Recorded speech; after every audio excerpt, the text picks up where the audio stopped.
La canción es por ti mi corazón. Dime qué sentido hay en regalarte. ¿Qué tal? ¿Cómo están? Muy buenas noches. Son las 7 en punto. Mi nombre es Justo Velázquez y como saben, el día de hoy estamos para dar un taller acerca de todos los mitos y los beneficios que tiene el coaching. El espacio de hoy pretende sacarnos de la cabeza todas aquellas situaciones de las cuales el coaching no es solo responsable, sino de todas aquellas situaciones en cuales el coaching sí puede actuar y centrarnos en esas situaciones, más que en aquellas de las que no podemos interactuar, pero sí tocarlas para determinar qué cosas son coaching y qué otras cosas no son coaching. Y desde ahí poder entender cómo mejorar nuestra herramienta y nuestras habilidades como coach. Así que bienvenidos, gracias por su participación y lo que pretende esto es ser un Facebook Live interactivo, así que por favor estoy dispuesto a responder todas sus preguntas, que me las hagan en este muro y para ir trabajando.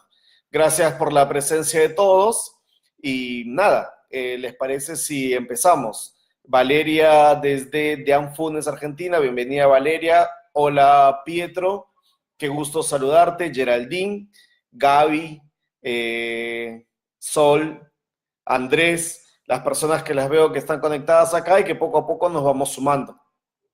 Así que bienvenidos todos y con gusto, arranquemos.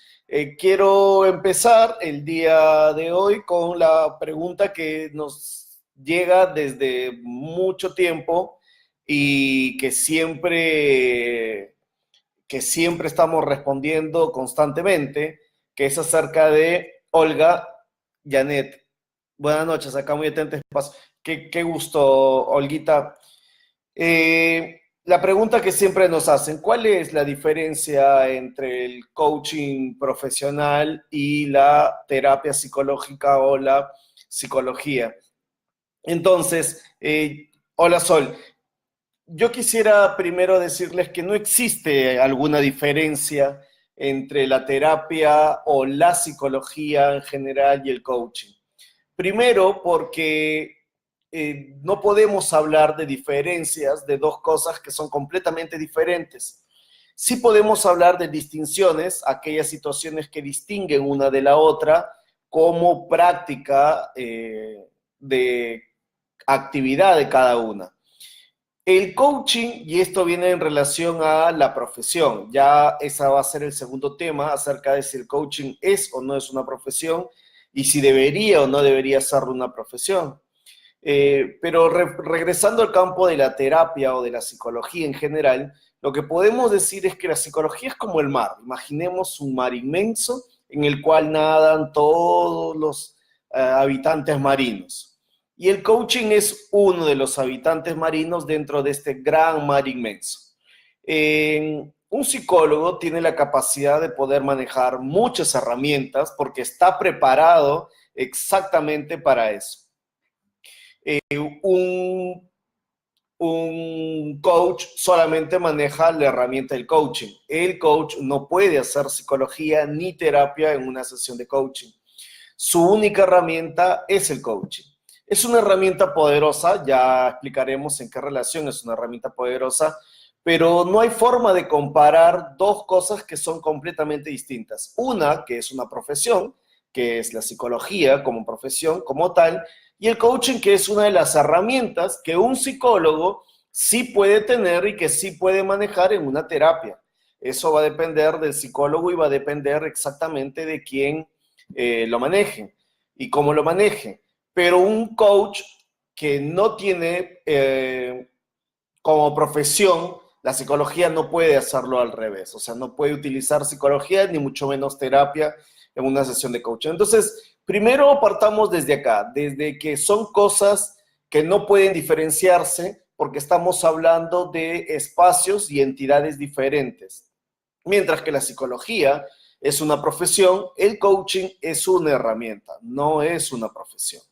Es una herramienta y ahí pasaré a la segunda parte a explicar en qué sentido es una herramienta, pero que nos quede claro a todos que la psicología con el coaching no pueden ser comparados. Sí hay distinciones, sí. Es posible que el coaching tome muchas herramientas de la psicología desde la escucha, las preguntas, el hecho de diseñar acciones, sí también. Se ha pretendido y se pretende en algunos casos diferenciar la terapia tradicional de la psicología para ponerla en contraposición con el coaching, pero no es tan real porque hoy en día la psicología moderna también llama cliente a su cliente, ya no lo llama necesariamente paciente, diseña acciones, tiene un formato de intervención diferente al clásico o al tradicional o al de hace muchos años. ¿Por qué aparece en las escuelas o en los programas de formación estas distinciones de coaching entre la psicología y el coaching? ¿Por qué? Porque, claro, al inicio, cuando empezamos la profesión del coaching, pudimos ver algunas diferencias o distinciones, pero mientras se va profundizando y mientras los años van avanzando, nos damos cuenta que no hay forma de poder comparar porque no son lo mismo. No son lo mismo, ¿en qué medida no son lo mismo? No son lo mismo porque uno es una profesión y el otro es una herramienta. Bien, y entonces ahí pasamos a una segunda pregunta que está relacionada, y esto no es necesario un mito, pero sí es una realidad al que estamos caminando, que es llamar la profesión del coaching. El coaching es una profesión, va camino a profesionalizarse, es el deseo de muchos coaches, de muchos colegas míos, el deseo de profesionalizar el coaching. Esto es a título personal, creo que lo peor que le puede pasar a esta herramienta es la profesionalización. Primero porque es una herramienta práctica, técnica, es un arte, no necesariamente una profesión que congrega muchos conocimientos. Y la verdad también es que no tendría de dónde. No tendría de dónde profesionalizarse el coaching. No sabríamos por qué ni para qué profesionalizarlo. Puede ocurrir algo que ocurrió hace mucho tiempo con el marketing, cuando empezó el marketing, cuando dio sus inicios, fue una herramienta tan poderosa, tan buena, que hoy en día al profesionalizarse es como que si las personas se encaminaran a una sola situación y no viéramos todo marketing. Lo ideal sería que todas las profesiones tuviesen un curso de marketing, ¿verdad? Que esté inserta en cada una de las profesiones y no que se profesionalice como una sola entidad profesional. Lo mismo sucede con el coaching. Creo que podría ser un grave error el hecho de llegar a querer profesionalizar el coaching. Primero. Segundo, no hay elementos para profesionalizar el coaching. Por más que intentemos darle esta gran profundidad, el coaching es una herramienta. Y entonces, y esto sí es un mito. Y creo que aquí podríamos conversar y debatir muchas cosas acerca de si es o no una profesión. Primero, no lo es. Segundo, no creo que hayan elementos para profesionalizar una herramienta, y en esto creo que la ICF, del cual yo soy coach, soy instructor de ICF, soy fundador de una escuela ICF y participo de algunas clases de entrenamiento de la escuela de ICF. Entiende claramente que una persona puede ser coach desde un punto básico como una formación mínima de 60 horas. Para poder profesionalizar algo que nos tome años, y ahí pasamos a una tercera pregunta, ¿qué más tendríamos que colocarle?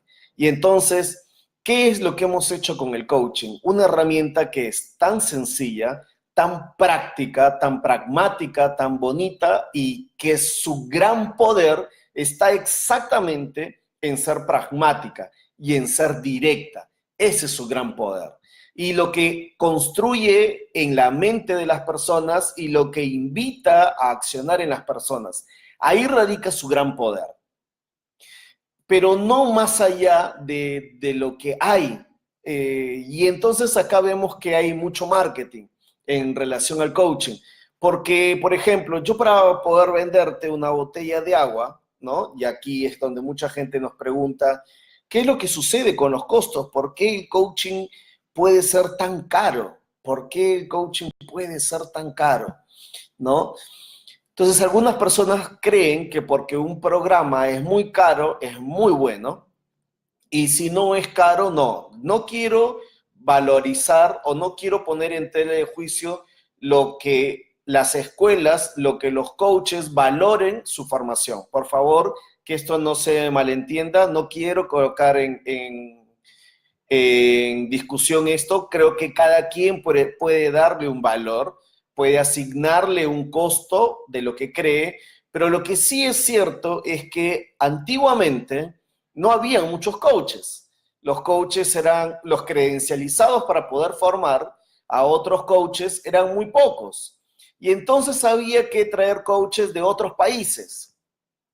Y al traer coaches, por ejemplo, yo soy peruano, al traer coaches de otros países, hacía que los costos de una formación sean carísimos, porque había que no solamente pagarle el pasaje aéreo, el hospedaje, traer al coach, darle sus honorarios, pagarle lo que cuestan los costos administrativos. Luego había que hacerle todo un seguimiento y un formato dentro de una universidad o no, un lugar bonito. A esto había que sumarle los desayunos, los almuerzos, y entonces al costo había que sumarle los materiales, y al costo también había que sumarle si le dábamos una y otra cosa, y entonces los costos empezaban a cada vez ser más altos, más altos, más altos, más altos, y por lo tanto aprender o estudiar coaching se convertía en una profesión carísima. Hoy en día, con la mayor difusión y con el mayor acercamiento, gracias a la ICF por haber acercado el coaching de manera más democrática a todos, tenemos profesionales de coaching credencializados, capacitados para formar otros coaches, sin la necesidad de antes de tener que traer un coach desde otros lugares, porque eran los únicos que habían que estaban credencializados para enseñar, y de esta manera, costos elevados. Pero, ¿qué es lo que sucede?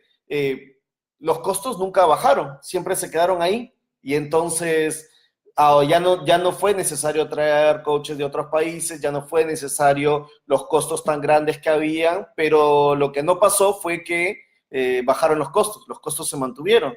Entonces, como en todas las economías, ¿verdad?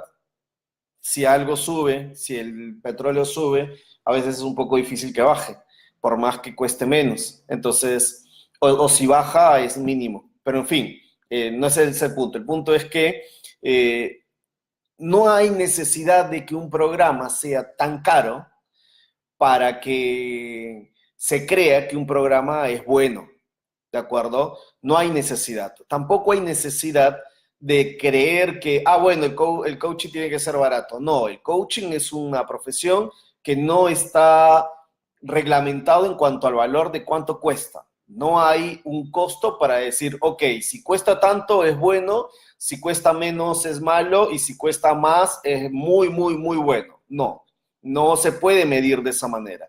¿Cómo es que las escuelas y los programas miden sus costos? Cada quien los maneja según el costo, según lo que busca, según su objetivo, qué es lo que quiere, ¿no?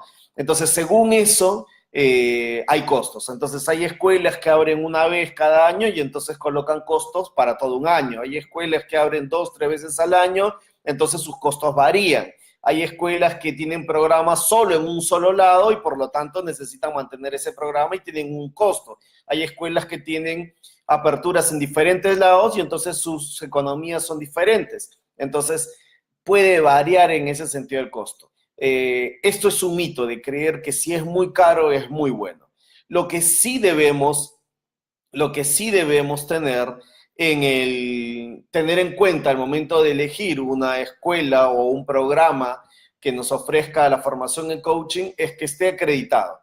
que sea un programa debidamente acreditado, porque un programa acreditado nos marca un estándar de formación internacional, que respete, que esté dentro de un código ético, que es en sí el emblema de nuestra formación como coaches de la ICF, y que además pueda transmitir una formación adecuada.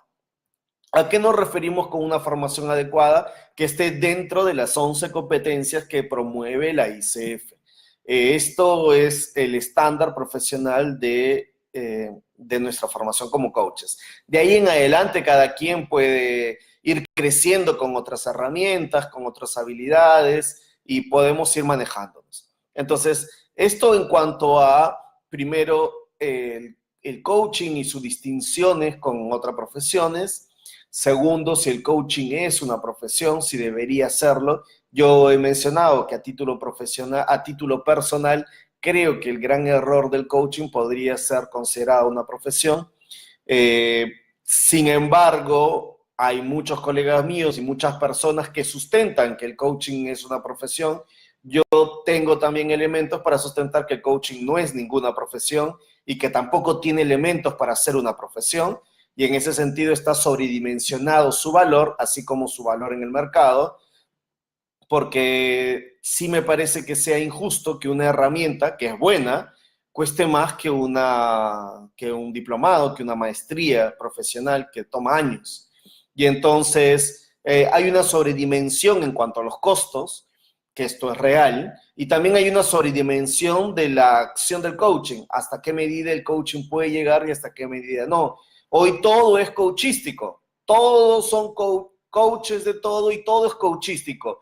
Coaching para tal, coaching de esto, coaching del otro, coaching, todo es coachístico. Entonces, vivimos en una coachisticación de la herramienta, por decirlo así, y no caemos en cuenta de que,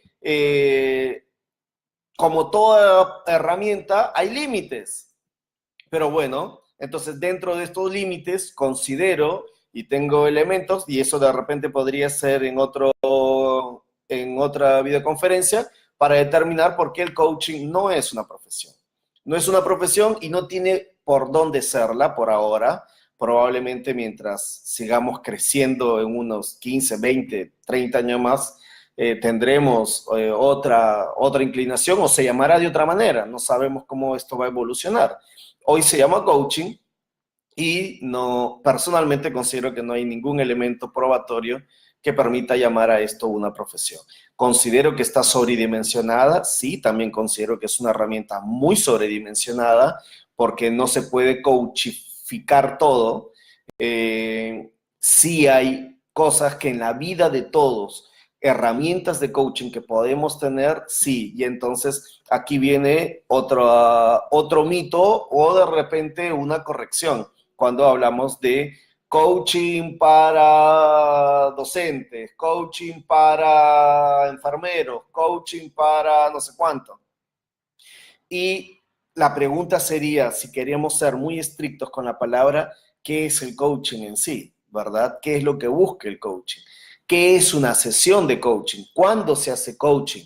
¿Y cuándo y en qué momento se utilizan ciertas herramientas de una sesión de coaching para aplicarlas a una profesión o a una actividad en general? Y eso completamente cambia todo. Entonces, ¿qué sería lo correcto? Lo correcto sería llamar herramientas de coaching aplicadas a o competencias de coaching, porque, por ejemplo, vamos a utilizar la competencia de la escucha activa en la aplicación por ejemplo, de la docencia. Ok. Competencias de coaching aplicadas a la docencia. El coaching, o sea, si yo le pongo coaching para, es como que si todo el coaching sirviera para cierta profesión y todo el coaching no sirve para cierta profesión. Algunos elementos del coaching son adaptables para ciertas cosas. Entonces, en este sentido, la mejor manera de poder diferenciar y poder ser honestos y además poder decir lo que es que hay competencias del coaching que son aplicables a ciertas profesiones, a ciertas actividades, a otras herramientas. Esto es lo más correcto. Pero creer que todo el coaching debería ser para tal cosa, coaching para tal, eso creo que es un error. Y no solo es un error, sino que desvirtúa un poco la formación y la herramienta como tal. Me parece un poco irresponsable a veces creer que todo el coaching podría aplicarse a todos los campos de la vida o a todas situaciones. Por ejemplo, coaching para padres. El coaching no puede reemplazar ni puede modificar el ser papá, ¿no? Ser padre, ser madre, es algo que es completamente diferente. Hay competencias del coaching que nos ayudan en ciertas circunstancias y hay competencias del coaching que no nos ayudan en el ser padres. Entonces, ¿qué sería lo más adecuado? ¿No? Competencias de coaching que ayudan a la formación de una familia, que ayudan en la crianza de los niños. Digamos que en este sentido podemos hablar de cómo el coaching nos permite o nos ayuda a trabajar ciertas circunstancias en ciertas profesiones. Coach, y entonces aquí, Yolandita, vamos a diferenciar entre coaching y coach. Coach es la persona y coaching es la ejercitación de la actividad, ¿de acuerdo? Entonces la pregunta sería, ¿cualquier persona puede ser coach? No cualquier persona puede ser coach. Todos podemos estudiar coaching como cualquiera que puede estudiar cualquier cosa.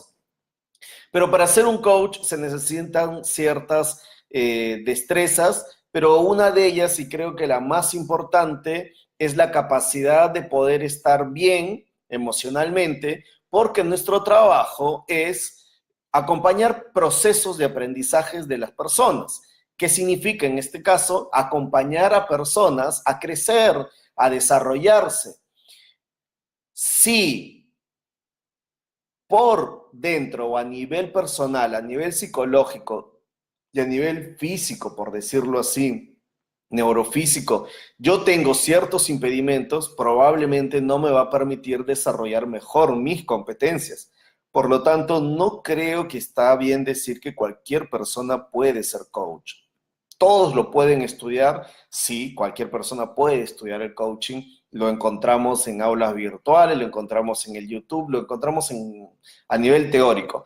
¿Cuántas personas podemos desarrollar esta habilidad a nivel práctico personal, a nivel de un entrenamiento profesional? También lo podemos hacer. Pero creo que una de las cosas muy importantes para desarrollar y ser coach es que se necesita estar emocionalmente bien, porque es una herramienta que permite acompañar a otras personas en su proceso de desarrollo y de crecimiento. Entonces, esto es también importante. Gracias, Yolandita, por la pregunta y obviamente estoy dispuesto a responder todas las preguntas que vayan apareciendo según vamos desarrollando este webinar. Bien, ahí han aparecido algunas más. Voy a leer una que dice, el origen. ¿Cuál es el origen del coaching? Si el origen es con la filosofía, y también creo que este también es otro mito, que el origen del coaching aparece con Sócrates. Esto sí es un mito, porque Sócrates nunca quiso ser coaching, obviamente, y las competencias de coaching no son las mismas que utilizaba Sócrates. Si bien es cierto, Sócrates utilizaba una técnica llamada mayéutica para hacer su proceso de reflexión, luego él pasaba de la mayéutica a la dialéctica para poder tener un discurso o una conversación con las personas con las que estaba. Esto no podría ser nunca coaching, porque finalmente Sócrates no solo hacía preguntas, sino que eran preguntas que él ya las había pensado, que él ya las había reflexionado, que él ya las había madurado y que buscaba en los demás, en conversación con los demás, probablemente llegar a una misma conclusión. Un coach nunca haría esto, un coach no tiene una reflexión o un pensamiento en relación a un contexto o a una circunstancia o a una emoción, sino que va construyendo desde la nada, o sea, desde no tener nada de base de información, va construyendo hacia las personas un pensamiento propio, va construyendo algo en relación a ellos. y esto no es filosofía necesariamente, sí es parte de la filosofía, pero no creo que el coaching haya nacido con Sócrates, esto sí es un completo mito. Es más, el coaching no nace necesariamente en la filosofía, nace sí en la psicología, porque es una herramienta que buscaba acompañar este tipo de procesos emocionales a la persona. Sí, yo probablemente en este caso pueda yo, Yolandita, respondiendo a tu pregunta, Yolandita me dice emocionalmente bien, se debe tener un perfil psicológico. Algunos pueden llamarme extremista por lo que voy a decir, pero yo creo que sí. Yo creo que es responsabilidad de las escuelas y de los programas escoger bien a las personas que van a estudiar porque no podemos entregarles un certificado de coach a cualquier persona. Y sí creo que es necesario que las personas, antes de utilizar el coaching, tengan un perfil psicológico o pasen por una evaluación psicológica. Creo que sí es importante, le aportaría mucho valor a su profesión y también le aportaría mucho valor a las escuelas. ¿Por qué? Porque significaría que sabemos que las personas no podemos estar viéndolas porque no somos psicólogos o no estamos haciendo psicología o terapia en un entrenamiento de coaching, estamos haciendo aplicación de herramientas concretas. Y no podemos. Hemos tenido algunos casos dentro de nuestras escuelas de personas que necesitaban acompañamiento o terapia psicológica y que en su formación como coaches han podido conjugar ambas cosas y lo han hecho muy bien. Entonces, en estos casos sí es posible, ¿no? Pero sí creo, Yolandita, que es necesario tener un perfil psicológico o un apto psicológico para poder emprender con esta herramienta. Porque qué mejor que tú estés sumamente bien para que puedas acompañar a otras personas que también estén bien. Entrar a la herramienta del coaching para poder curar cosas no es el camino, porque el coaching no cura nada. Y sin embargo, sí hay personas que han entrado al coaching para, en vez de ahorrarse sesiones de, o sea, para ahorrarse sus sesiones de coaching, porque entienden que, ok, ya que voy a gastar dinero en sesiones de coaching, mejor me meto a una escuela, aprendo de lo que es y mientras voy aprendiendo me van haciendo coaching. Esto sí me parece que es válido, ¿no? Pero que es distinto a querer entender esto como una terapia. Gracias, Yolandita, por tu pregunta, porque nos ayudan a profundizar y nos ayudan sobre todo a mejorar en el proceso de este diálogo y de conversación. Ok, pueden seguir escribiéndome las preguntas y yo voy a ir respondiendo en cuanto a todos los mitos que tenemos. Por ejemplo, dice, hay una gran confusión como coach refiriéndose como un entrenador. Sí, nos llega a nosotros la traducción de coaching como entrenador, sabiendo que la palabra coaching no necesariamente se puede traducir como entrenador, pero lo que busca en sí el coaching es un proceso de acompañamiento. Eso es en el trabajo de un coach, no la de entrenar a una persona.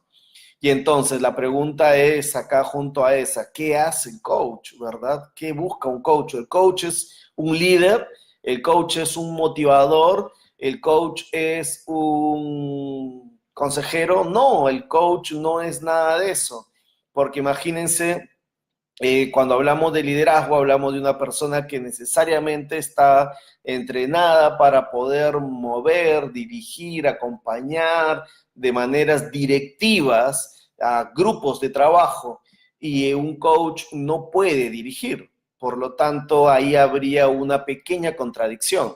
Un líder puede utilizar competencias de coaching para su ejercicio de liderazgo, completamente de acuerdo, pero un coach no puede ejercer principios de liderazgo para hacer una sesión de coaching, porque ya no estaría haciendo coaching, ¿se entiende? Entonces, un coach no podría ser un líder. Un líder podría ser un coach, sí, completamente, pero un coach no podría ser un líder. Un líder sí puede utilizar las herramientas del coaching. Entonces, cuando hablamos, por ejemplo, de líder coach, claro, deberíamos en esta parte de decir las cosas correctamente, lo que se pretende decir es que hay líderes que utilizan competencias de coaching para mejorar sus habilidades, pero no es posible tener un líder coach, porque son dos cosas completamente diferentes y no, un líder no puede ser no puede ser un líder coach, ¿se entiende?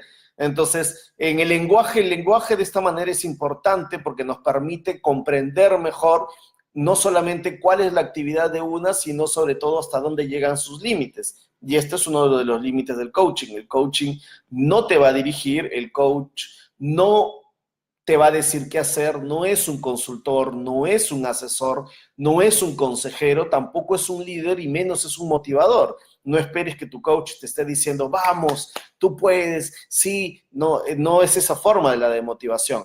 En el proceso de coaching, dentro de una sesión de coaching o dentro de las competencias de coaching, sí hay elementos que permiten que tú ganes herramientas de liderazgo completamente. Hay elementos que permiten que tú seas, que llegues a automotivarte también completamente. Y de esta manera, la gente puede creer que el proceso de coaching ha sido un proceso motivador. Sí, el proceso de coaching ha permitido que tú consigas y alcances elementos de automotivación y que te motive, sí, pero no es el objetivo ni lo que el coach es en sí, precisamente. ¿Se entiende? Entonces, aquí hay cosas que son mitos y que no están bien, pero que la gente o las personas lo único que hacen es mezclar todo junto en una sola cosa. Y eso nos lleva a confusiones. Y estas confusiones son confusiones semánticas. Por eso en coaching hay algo que dentro de nuestra escuela llamamos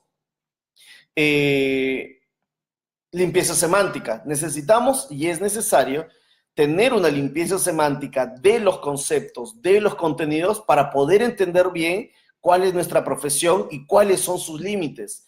Tenemos una herramienta, vuelvo a repetir, práctica y poderosísima, pero que también tiene sus límites y que en su practicidad se encuentra su gran poder. Cuando ya la queremos juntar con otros elementos, pasamos a tener pequeñas complicaciones. Esto es más o menos como en el campo académico, la discusión entre inteligencia emocional por habilidades con inteligencia emocional mixta. Una propuesta científica de Mayer y Salovey de ver la inteligencia emocional como habilidades y ver la propuesta de Goleman como la inteligencia emocional como una propuesta mixta entre habilidades y personalidad. Ya, esta discusión que hubo en el campo de la inteligencia emocional y que hasta ahora dura y que es, como decirlo, mantiene dos grandes grupos, un grupo que avala científicamente la propuesta de Mayer y Salovey y otro grupo que considera que la propuesta de Goleman finalmente confunde. Lo que está pasando hoy en día en el mundo del coaching es exactamente lo mismo. ¿Qué es el coaching? ¿Una herramienta mixta o una herramienta de habilidades que conjuga personalidad con técnica o es solamente una técnica? Desde este punto de vista, yo lo que les dije desde el inicio, me atrevo a creer que el coaching es una herramienta que permite a las personas desarrollar habilidades, pero cuando la pasamos a convertir en una herramienta mixta, el coaching termina confundiéndose y confundiendo su propia actividad y a la vez termina creando un espacio que ya no es coaching.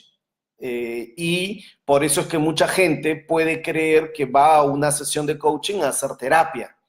¿Por qué? Porque probablemente ha pasado lo mismo en este campo de la discusión académica de entender que el coaching son herramientas mixtas y no ese es el campo de coaching, ¿no? Y es por eso que la gente prefiere ir al coaching porque dice, me ahorro más que ir a la terapia, pero no es hacer terapia. Pero dicen, pero si ahí yo puedo tocar sobre mis emocionalidades, profundizar sobre aquello que me pasa emocionalmente, me ha ayudado a sentirme mejor, son estas situaciones que confunden el campo del coaching, porque no es el objetivo meramente del coaching eso. Y entonces, nuevamente, para hacer la explicación en relación a la inteligencia emocional la vamos a ver como una habilidad o como competencias mixtas. ¿En dónde estamos parados? Hoy en día, Una, la de propuesta mixta, es la de Goleman, y la otra de habilidades de Mayer y Salovey, y detrás de ellos todo un gran grupo y un mundo académico sólido y fuerte que defiende cada una de ellas. En este caso, desde mi perspectiva y de manera personal, considero que el coaching no debería caer en una herramienta mixta, sino en mantenerse en un solo formato, que es el que tiene, que es el alcanzar objetivos y no trabajar emociones, en el sentido de profundizar en ellas para hacer desde ahí un acompañamiento más desde la terapia, sino trabajar directamente con aquellos que son meramente objetivos, que es como se formó, alcanzar metas, trabajar procesos, pero no para curar emociones. Creo que eso lo dice claramente nuestro código ético, eso es otro campo, pero sí es cierto que hay programas y hay escuelas que promueven el coaching como una herramienta mixta, donde van a trabajar emocionalidades. Y creo que esto no nos ayuda en el campo del coaching. A ver, hay preguntas en relación a, por ejemplo, hola, perdón, sigo bajando. Hola Pietro, hola José Antonio, Bernardo, muy buenas noches. Manuel, qué gusto y qué alegría tenerte, ojalá todavía sigas conectado. Marta y Gaby Pantaloni, qué emoción tenerte. Voy respondiendo las preguntas de arriba hacia abajo. Quiero empezar con la de Manuel. Manuel dice, certifica una escuela y una asociación internacional como ICF, entrega credenciales. Manuelito, ¿esto es una pregunta o una? Dice, hola a todos, ¿cuál es la diferencia entre certificación y acreditación? ¿Quién certifica y quién acredita? Ok, gracias Manuelito por responderle a Marta Herrera. Los programas de coaching de las diferentes escuelas solo pueden llegar a certificar y hay dos calificaciones de certificación, una como ACCTH y la otra como ACTP. Ambas certificaciones que promueven o que tienen autoridad en los programas de coaching para podértelos ofrecer, te permiten con esto acercarte a ICF Global y con ellas tramitar tu credencialización, que es la parte ya de avanzar en tu proceso en tu proceso de formación como coach. Pero ninguna escuela y ningún programa va a brindar una credencialización. Eso solamente le compete a la ICF. Los programas lo único que hacen es certificar a través de ¿cómo lo llamamos? De dos certificaciones o de dos formatos, uno ACCTH y el otro ACTP. Luego dice, ¿cuál es la estructura base de un proceso de coaching? Los elementos esenciales del coaching.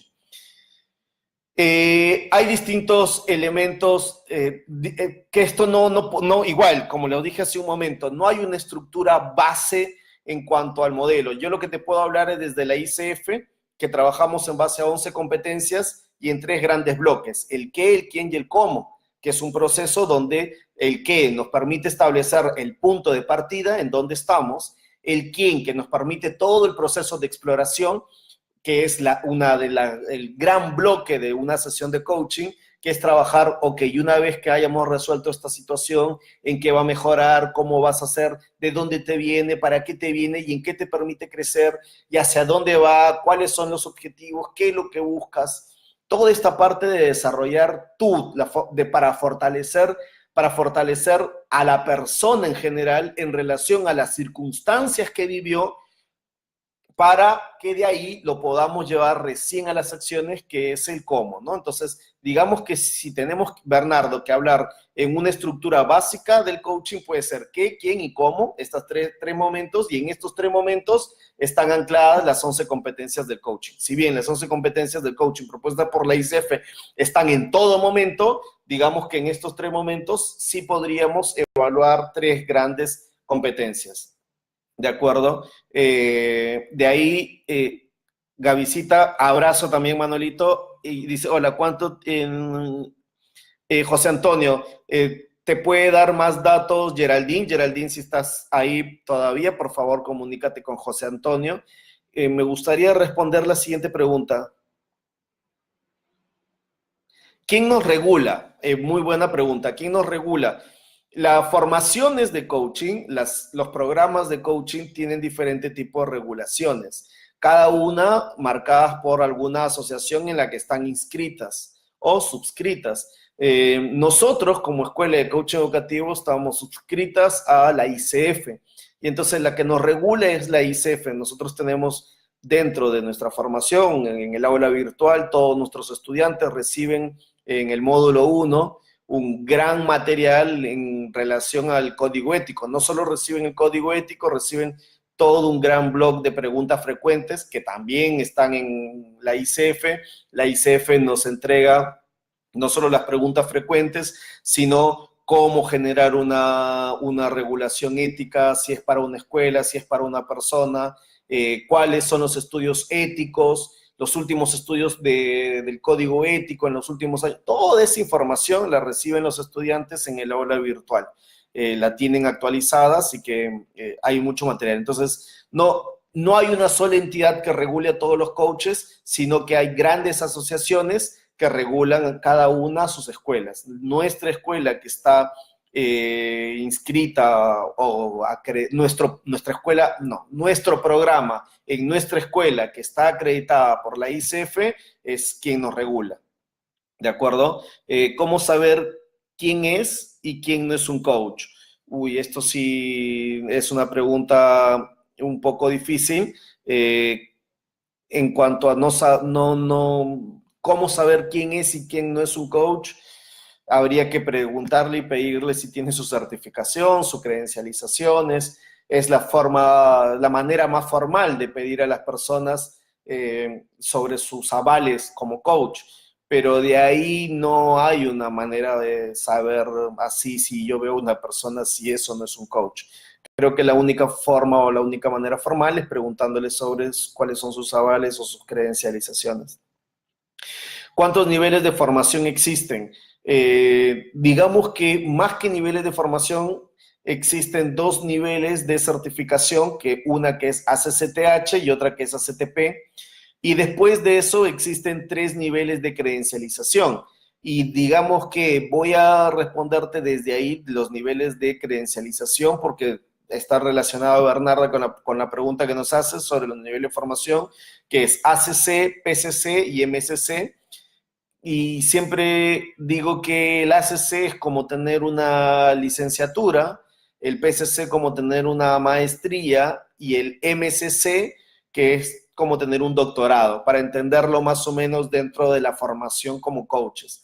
Entonces, un coach que es MSC es como tener ya el doctorado en coaching, ¿verdad? Es el nivel más grande o el más alto. Y estos niveles, ¿cómo se miden? Se pueden medir a través de las competencias del coaching, pero de manera práctica, la ICF los mide a través de horas de vuelo o horas de sesiones de coaching. Entonces, para llegar a ser un MSC necesitas mínimo tener 2.500 horas en sesiones de coaching. 2.500 horas no se consiguen tan fácilmente. Hay un gran trabajo de años para poder conseguir 2.500 horas. Teniendo coaching constantemente o haciendo del coaching tu actividad diaria, por decirlo así. Luego, para llegar a ser un PCC, si más no me equivoco, ya le han bajado un poco la valla, porque antes eran 750, me parece que ahora es ya con más de 500 horas, y para hacer un ACC se necesitan mínimo 100 horas. Entonces, digamos que la ICF se asegura de que mientras más horas tienes, obviamente, más expertise. Por lo tanto, es inteligente ponerte las horas como un formato de evaluación para medir tu nivel de formación, porque sabemos que con 100 horas las puedes conseguir en un año, dentro de todo un proceso de formación, sí, lo puedes conseguir, y 500 horas te va a tomar probablemente un par de años o 2 años, pero sí más de un año para tener tu siguiente nivel en PCC de 500 horas. Y luego, obviamente, alcanzar las 2.500 horas para hacer un MSC es otro trayecto o otro recorrido más. En ese sentido, me parece muy inteligente que la ICF, para poder medir tu expertise, te ponga horas.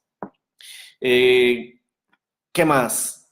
Diferencias entre el coaching profesional y educativo y el coaching ontológico. Bueno, igual, yo no me gustan hablar de las diferencias entre una y otra, porque cada escuela tiene su carisma. Es como decir, ¿cuál es la diferencia entre los jesuitas y los franciscanos? Bueno, ambas buscan un mismo objetivo, ¿verdad? Tienen un mismo fin, pero cada una tiene una espiritualidad diferente. Cada una tiene una espiritualidad completamente diferente. Entonces, bien, digamos que hablemos desde esa espiritualidad. Concordemos primero de que todas son coaching, que todas buscan un fin, que es que acompañar los procesos de aprendizaje de las personas para alcanzar objetivos. Y si ya están acreditadas por la ICF, es porque ambas cumplen con los requisitos necesarios para una formación internacional dentro de unos estándares. Entonces, primero hablemos desde ahí. Luego podemos hablar desde cómo cada una se maneja. Mientras el coaching ontológico trabaja temas de corporalidad, emociones y lenguaje, el coaching educativo, para resumirlo así libremente, el coaching educativo no trabaja tanto la persona en sí, sino trabaja la convivencia. Trabaja cómo yo convivo con el otro, cómo yo me desarrollo de manera social con el otro. Entonces, no es un team coaching, el coaching educativo no es un team coaching, el coaching educativo es un proceso de coaching para aprender a convivir con las otras personas. La gente confunde que cuando hablamos de coaching educativo hablamos de coaching docente, y no es coaching docente. Pero esto sucede porque las personas creen que la palabra educativo solamente le corresponde a los docentes. Y la palabra educativo, la educación es nuestra primera vocación. Esto que nos quede claro a todos. Nuestra primera vocación es ser educadores. Y todos somos educadores. Por naturaleza somos educadores. De ahí viene la palabra coaching educativo. ¿Qué es la educación? ¿Cuál es el proceso educativo? Es un proceso de aprendizaje, tener la capacidad de estar constantemente aprendiendo. Entonces, cuando hablamos de coaching educativo, ¿o a qué nos referimos como coaches educativos? Nos referimos a la capacidad que tiene un coach para aprender de todo y de todos. Por lo tanto, nosotros no tenemos una metodología como tal. Nuestra gran metodología nuestro gran objetivo es aprender a convivir. Y aprender a convivir de manera intercultural. Por lo tanto, nos adaptamos a la cultura. Si yo quisiese hacer coaching ontológico, por ejemplo, el coaching ontológico tiene un formato de intervención, pero que está basado en estas 3 dimensiones del ser humano. La dimensión emocional, la dimensión corporal y la dimensión del lenguaje. El coaching educativo, un coach educativo diría, ok, esa es la forma de convivir en este espacio, en este entorno, perfecto, vamos, me adapto acá y convivo de esa manera. ¿Se entiende? Si vamos a otro entorno, a otro espacio donde la manera de convivir es de otra manera, entonces un coach educativo dice, muy bien, ¿cuál es la manera? Listo, ¿cómo contribuyo a que mejore este entorno, a que mejore esta sociedad? Eso es lo que hace un coach educativo. Busca no adiestrarse o no tener una sola identidad, una sola manera de hacer coaching, desde por ejemplo, el coaching ontológico desde estos 3 pilares principales, desde ahí puede abrirse mucho más probablemente, pero un coach educativo lo que va a buscar es adaptarse, crear entornos de convivencia. Estos entornos de convivencia buscan romper paradigmas. Para un paradigma práctico, por ejemplo, uno de los grandes paradigmas es el ser, hacer y tener, ¿verdad? Que es el paradigma que nosotros trabajamos en coaching educativo. A ver, ¿en qué sentido lo trabajamos? O sea, no es que lo fortalecemos, sino que lo que hacemos es una deconstrucción de este paradigma del ser, hacer, tener, sino que buscamos otro proceso de formación o otra forma de convivir que no esté relacionada con el ser, que no esté relacionada con el hacer y tampoco que esté relacionada con el tener. Entonces, por ejemplo, ¿para qué trabajar en el tema del ser? Y ahí sí ya nos diferenciamos un poquito y nos distanciamos de la ontología, que va a buscar toda esta formación y crecimiento del ser, ¿no? Y por ahí hay luego otro tipo de formaciones que hablan acerca de evaluaciones del ser y uno se pregunta, ¿cómo es posible evaluar al ser, ¿no? ¿De qué manera? ¿Desde dónde? ¿Qué elementos? ¿Qué cosas de algo que no existe, que se hayan creado para poderse evaluar y que de algo que llamamos tan trascendental y que ni siquiera todavía terminamos de entender, pero sin embargo hay evaluadores del ser? Entonces un coach educativo dice, ok, no nos vamos a hacer problemas con el ser, vamos a algo más pragmático, algo más práctico que la misma idea del ser. Pero no porque invalidemos la idea del ser, sino porque ¿está bien para ti pensar y creer en el ser? Sí, para nosotros está mejor si hacemos algo con el ser. Bueno, ¿qué queremos hacer con este ser? ¿Hacia dónde lo queremos llevar, no? Y entonces de ahí partimos por el hacer. Entonces, ¿cómo puedo ser? ¿Cómo puedo hacer si no primero soy? Y entonces para coaching educativo, tú eres en la medida que haces. O sea, es más importante, el hacer determina tu ser, mientras que en el proceso tradicional es primero hay que ser para hacer, ¿verdad? Primero tengo que formarme para hacer un buen ejercicio primero tengo que quererme para querer al otro. En coaching educativo es al revés. Primero ama y en ese proceso de amar te vas a ir queriendo. Primero haz y luego en ese proceso de hacer vas a ir construyendo lo otro. Pero no es un hacer por hacer. El hacer para nosotros está relacionado con el servicio. Y acá encontramos todo un proceso, ¿no? De éxito, de liderazgo, de satisfacción. Para nosotros el servicio es lo más importante. Por eso uno de nuestros logos es servir más y mejor, ¿verdad? Porque ese es nuestro fin, servir, servir, servir, servir. Y finalmente el tener, que está relacionado con el tema de la abundancia, para nosotros eso es semánticamente, ¿de acuerdo? Semánticamente. Y acá no se trata de quién tiene la verdad ni quién no la tiene, porque no ese es el objetivo, sino simplemente son propuestas, son metodologías, ¿de acuerdo? Y entonces para nosotros la abundancia es una aberración social, porque no puede haber abundancia y no podemos promover la abundancia, porque la abundancia no es algo para nosotros éticamente promovible, por decirlo así, no está dentro de nuestros conceptos. En nuestro concepto lo que está es cuáles son las mejores maneras de compartir, y el compartir está más relacionado con lo ecológico. La abundancia no es nada ecológico, ¿no? Y hoy en día, dentro de este mundo ecológico en el que vivimos, creer en la abundancia probablemente sea, como decimos nosotros, una aberración mental y social. Pero es una forma de ver, no significa que estemos yendo en contra de lo otro, no, sino que lo que queremos es entender la abundancia desde otra perspectiva, ¿no? Desde el compartir, por decirlo así. Comprender el tener, el más que tener, yo puedo tener mucho dinero, poco dinero, pero se trata en qué manera los recursos que tengo generan un compartir, y esto está relacionado con el encuentro. La abundancia está relacionada con la competencia. Cuanto más tengo, cuanto más, y cada vez crece esta bola de ego y esto para poder tener más y más y más y más. La abundancia, ¿no? Y hay que competir porque tengo que ser abundante y no, semánticamente no es correcto. Dentro de nuestra concepción, no nos permite, no nos genera el encuentro. Y más bien la abundancia genera un desencuentro. Si no me creen, vayan y pregunten a la gente afuera, en la gente común que pasa, si consideran que ser abundante, ¿qué prefieren? ¿Ser abundante o compartir los recursos que tenemos? Vivir una vida o una economía más ecológica, no lo sé.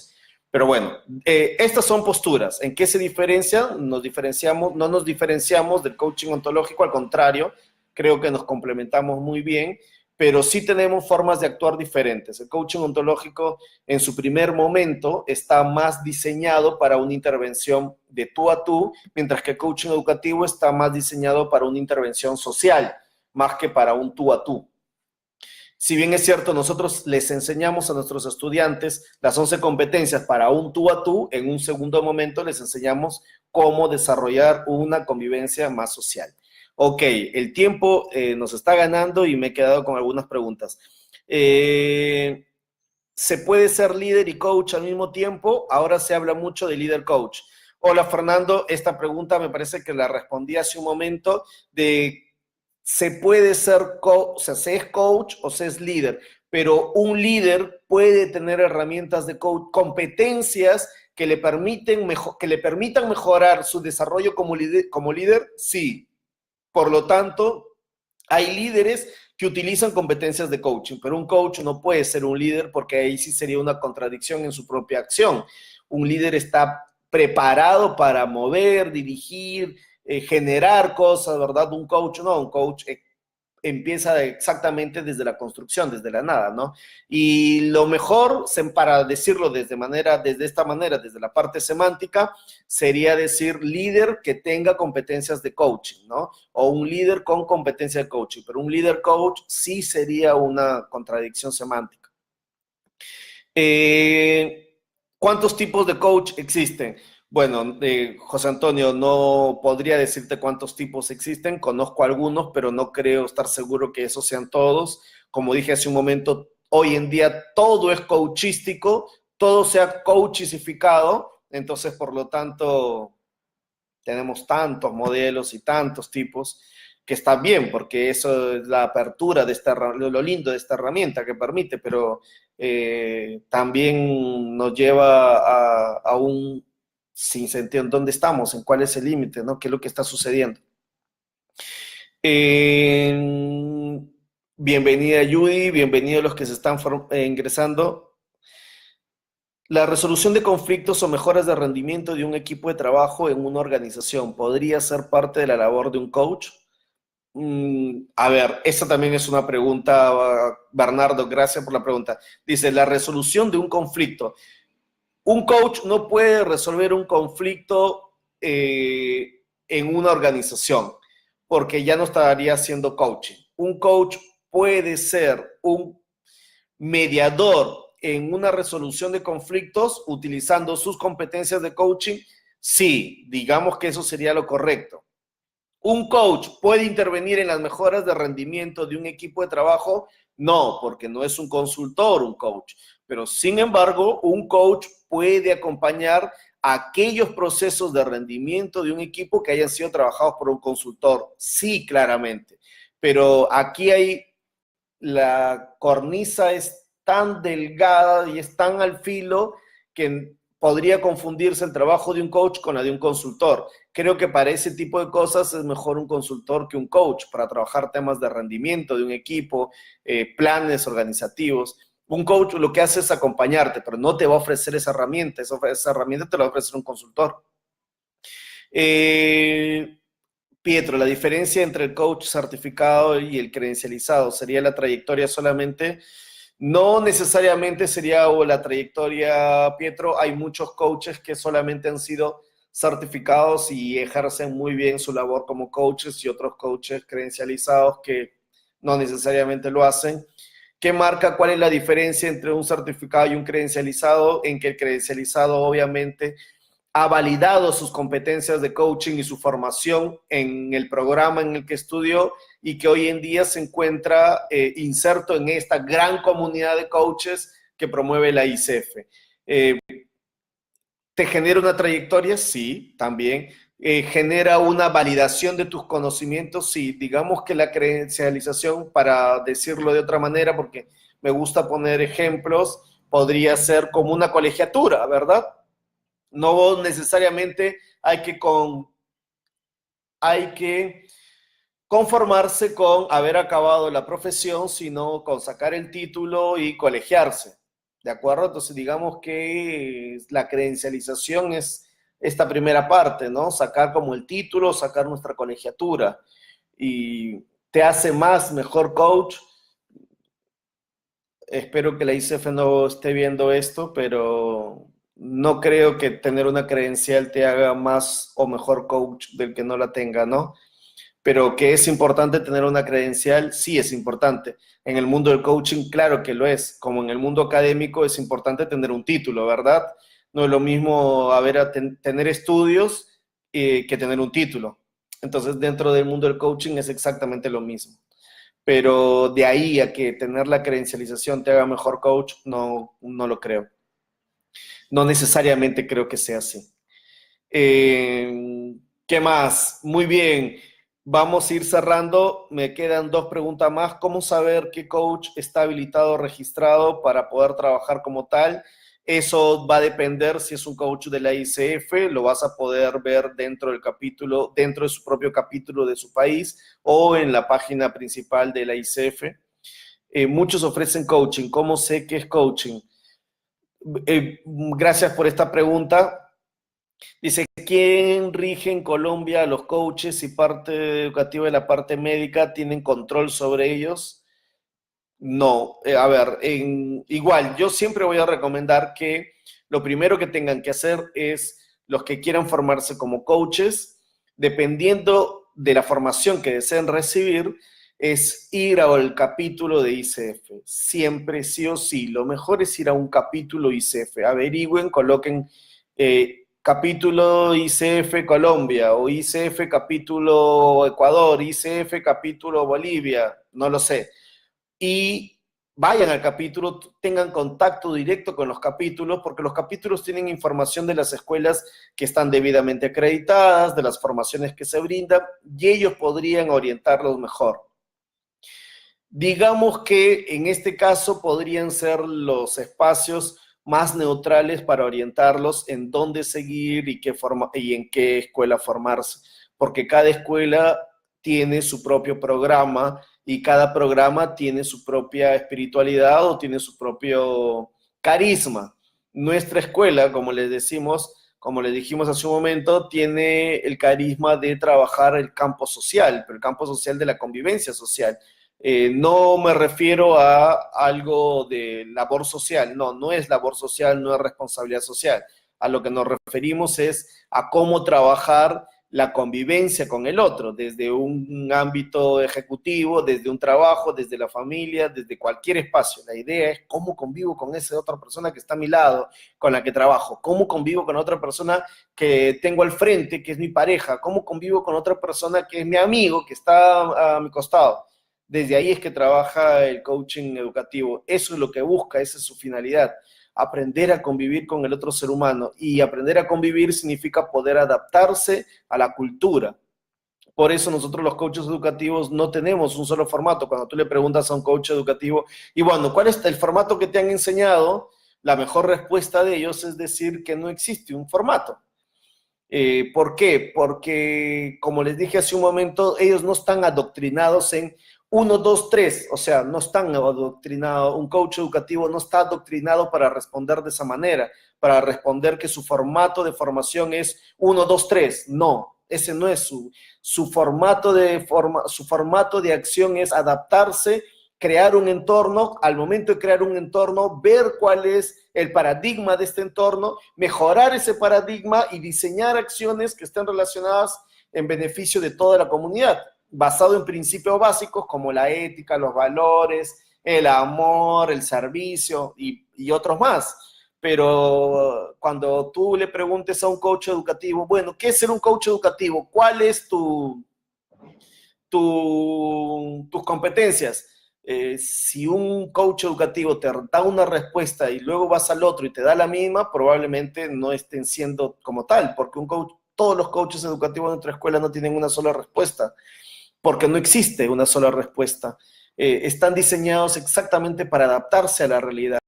Han sido entrenados para ver el mundo de otra manera, no desde el adoctrinamiento de que hay una manera de hacer coaching, 1, 2, 3. Esa es una parte, ese es un primer momento, ese es un momento del coaching, pero luego hay un proceso más allá del coaching, que es, Luis, listo, este 1, 2, 3, ¿me sirve para convivir con esta persona? Sí, ok, listo, sigamos. ¿No me sirve? Listo, ¿cómo lo mejoramos? ¿Cómo creamos un mejor entorno? Y este entorno, ¿en base a qué paradigma está trabajando? Ah, ok, este entorno trabaja sobre este paradigma, mejorémoslo, hagamos una limpieza semántica, construyamos un sistema neurolingüístico, entendamos esto desde otra perspectiva. Eso es lo que va a hacer un coach educativo. Así es como va a interactuar un coach educativo. Va a tener una capacidad, una mente mucho más abierta para diseñar estrategias y adaptarse a la cultura en la que le toca trabajar. Sé que existen modelos que te indican que su modelo de coaching es 1, 2, 3 y estamos bien con ellos, bien por ese formato. Si ese es el que a ti te gusta y ese es el que a ti te da seguridad, ve con eso. Pero nuestro modelo es al revés. Nuestro modelo no es tener un modelo. Nuestro modelo exactamente es, primero, ver el entorno, ver en qué paradigma trabaja este entorno, hacer una limpieza semántica de este entorno y luego sobre eso ir construyendo cosas. Eh, Por eso no hay una sola definición como coach educativo. Un coach educativo, podríamos decirlo como lo dije al inicio, es una persona que está preparada y diseñada para aprender en el entorno. Eso es un coach educativo, una persona que está diseñada mental y corporalmente para aprender en el entorno. Eso es en resumen. ¿Qué es aprender en el entorno? Adaptarse a las circunstancias, comprender cuál es la cultura en la que tiene que trabajar y si es necesario interculturalizarse y generar desde ahí una perspectiva de cambio, lo va a hacer. Entonces, un coach educativo es una persona que tiene la libertad y la disponibilidad de aprender en el entorno. ¿Pero para qué? ¿Con qué fin? ¿Cuál es su objetivo? La convivencia humana, mejorar la convivencia humana. En eso estamos. Muy bien. He respondido todas las preguntas que me han hecho, tanto por interna como por el grupo. Les agradezco. Si hubiesen algunas preguntas finales o algunos comentarios finales, con gusto responderles. Y nada, a ver, dice, somos entrenados para siempre tener curiosidad y dudar, seguir puliéndonos como coaches y como seres humanos. Muy bien, Geraldine, muchas gracias. Genial. Bienvenida, Eliana, Maribé. Marité al final se puede conectar. Qué hermoso, gracias por tu compañía. Mercedes, qué lindo volverte a ver también. Mari, un gran beso desde aquí. ¿Sigues de viaje? ¿Sigues de vacaciones o ya regresaste a Bogotá? Y también está conectada nuestra directora Jimena Rodríguez, así que felices. Para la alineación de equipos de trabajo, Eliana nos pregunta, para la alineación de equipos de trabajo en el sistema educativo, el coaching, la mejor herramienta. Sí, es un comentario, ¿verdad, Eliana? No es una pregunta, muchas gracias. Sí, el coaching es la mejor herramienta. Obviamente, no quita que aprendas varias metodologías. Así es, Geraldine. El coaching educativo no quita que aprendas varias metodologías, sino por el contrario. Si el coaching educativo lo que te permite es adaptarte, tener la capacidad de aprendizaje para mejorar tu entorno, sí o sí lo que busca es eso, ¿no? Que aprendas muchas otras metodologías que te permitan estar en el entorno. Pero lo que no va a hacer el coaching educativo es centrarte en una metodología, porque el centrarte en una metodología es adoctrinarte. Y si el coaching va a convertir en un adoctrinamiento, entonces ya no es coaching. ¿Se entiende? No podría ser coaching si es un adoctrinamiento. Estaríamos cayendo en el mismo proceso y en el mismo problema que pasamos hoy en día en la educación, de querer adoctrinar a todas las personas en un solo formato. Entonces, esto ya podríamos seguir conversándolo y dar elementos de por qué no de esta manera, ¿no? ¿Por qué la mayoría de conferencistas y facilitadores son coaches? ¿Por qué la mayoría de conferencistas y facilitadores son coaches? No lo sé, Osman. Creo que el coaching, cuando hacen un proceso de coaching o una formación de coach, les permite a ellos tener mayores habilidades para lanzarse como conferencistas o como facilitadores. Desde ahí sí puede ser. Gracias, Marité. Gracias, Fer. Gracias, Gaby. Y Gaby, gracias por estar siempre con nosotros a nuestro lado. Te queremos mucho.